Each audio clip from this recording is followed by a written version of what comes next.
Hi, my name is Bill Schaeffer, and we have another book review tonight. The book we're going to review is called Play the Piano Drunk Like a Percussion Instrument Until the Fingers Begin to Bleed a Bit by Charles Bukowski. This is a great selection of poetry, all written in the 1970s by Charles Bukowski.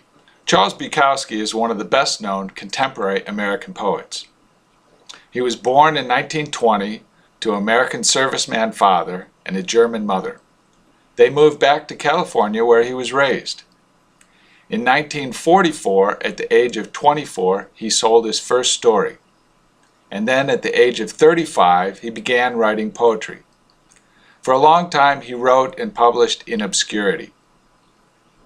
But after a while, he became famous, and when he died in 1994, he had published over 45 books and books of poetry. This particular book was given to me at the Burningman in 1998. Until that time, I had no patience for poetry and I could not read poetry at all. And it's safe to say that Charles Bukowski woke me up to the art of poetry. It was given to me by Pal and his dog Rex on the stipulation that I read them a poem every morning. And I did. That was my first Burningman, and I loved it, and I loved the poetry of Charles Bukowski. Since then, I've read many of his books and many of his collections of poems. And the thing I like about Bukowski is that he's honest. His poems are gritty and dirty, and they show the seedy, drunk, alcoholic side of life, and they show him in a very unflattering light frequently. But the thing I like about him is they're honest. And it's very few people today that are honest.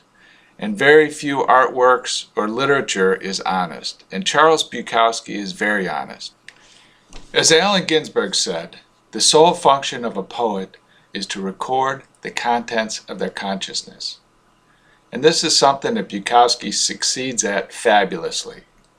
I think you really enjoy reading his poetry, and I think you really enjoy this particular selection of poems called Play the Piano Drunk Like a Percussion Instrument Until the Fingers Begin to Bleed a Bit. Thank you, and leave your comments below.